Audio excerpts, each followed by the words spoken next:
எமிதீப்ஸ் audio நாவல் வாசகர்களுக்கு RJ ஆனந்தியின் வணக்கம். வாருங்கள் கேட்டு மகிழலாம் குடும்ப நாவலான கண்ணாம்பூச்சி ஆடும் பட்டாம்பூச்சி. அத்தியாயம் 65. பல்லவி கண் விழிக்க தலை சுற்றல் இன்னும் முழுமையாய் விலகாமலே இருந்தது வல்லபிக்கு. குளியவளின் செவிக்குள் துளிதமாய் கேட்டது இதய துடிப்பொன்று. முடியாது போனாலும் முயற்சித்து திறந்தால் தாட்டியவள் மிழிகளை தலை தூக்கிட அசைந்த உருவத்தை பார்த்தவளுக்கோ ஆனந்தமே தாங்கவில்லை. என்னங்க என்றவள் ஆளனவனின் முகத்தை இருங்கரங்களுக்குள் தாங்கி நிறுத்தாத முத்தமலை கொண்டாள் கணவனவன் முகமெங்கிலுமே. ஐ லவ் யூ என்று ஆசையாக 1,00,000 தடவை ஒரு வழியாய் ஆசை தீர ஒப்பித்து முடித்தவளோ இதழ்களை அவனின் கன்னத்திலிருந்து பிரித்து யாஷின் நெஞ்சில் வாஞ்சையாய் தலை சாய்த்து கொண்டாள்.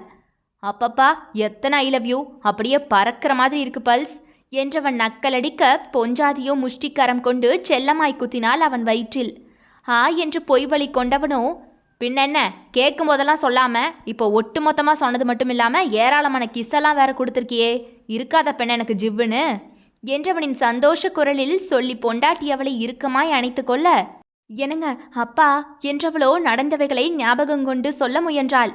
எல்லாம் எனக்கு தெரியும், அப்பா சொல்லிட்டாரு என்று யாஷ் மனைவி அவள் தொடங்கும் முன்னே முற்றுப்புள்ளி வைக்க பல்லவியோ தலை குனிந்தால் நந்தனின் செயலால் வெட்கி.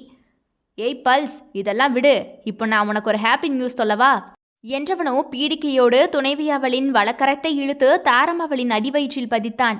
புரியாதவளாய் புருஷனை ஏறெடுத்தவளோ முகில் நகை கொண்டு அவளையே இமைக்காது நோக்கியவனை உற்று நோக்க நொடிகள் கடக்க படித்தவளின் மண்டைக்கு உரைத்தது கணவனவன் புரிய முனைந்த விடயம். ஆர்ப்பரிக்கும் ஆனந்தம் கொண்டு யாஷை ஆற தழுவி கொண்டவளோ, யாஷ் ஐ லவ் யூ என்று சொன்னால் மீண்டும் பலமுறை தாயான மகிழ்ச்சியில் மங்கையவள்.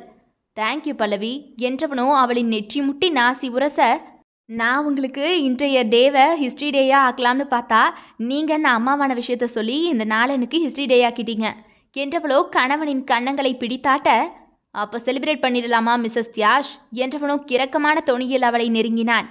அதுக்கு ஏன் இப்போ நீங்கள் கிட்ட வரீங்க என்றவளோ அடிக்குரலில் நாணி கேட்டு பின்னோக்க, வேற எதுக்கு, நம்ம பேபிக்கு ஒரு கம்பெனியை உருவாக்கத்தான். உள்ளுக்குள்ளே தனியாக இருப்பாங்கல்ல குட்டி பாப்பா, ஆள் இருந்தால் அவங்களுக்கும் போர் அடிக்காதுல என்ற யாஷோ கட்டிலின் விளிம்பிற்கு போனவளின் கையை பற்றி இழுக்க பார்க்க, ஹஸ்கு புஸ்கு என்றவளோ ஒரே ஓட்டமாய் இறங்கி ஓடினாள் கட்டிலில் இருந்து.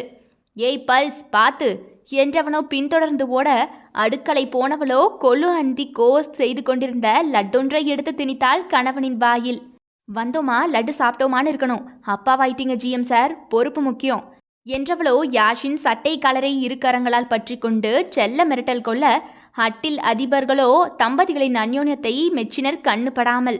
இத்துடன் அத்தியாயம் நிறைவடைகிறது. தொடர்ந்து இணைந்திடுங்கள் எமிதீப்ஸ் ஆடியோ நாவல் சேனலில். மீண்டும் சந்திப்போம். நன்றி, வணக்கம்.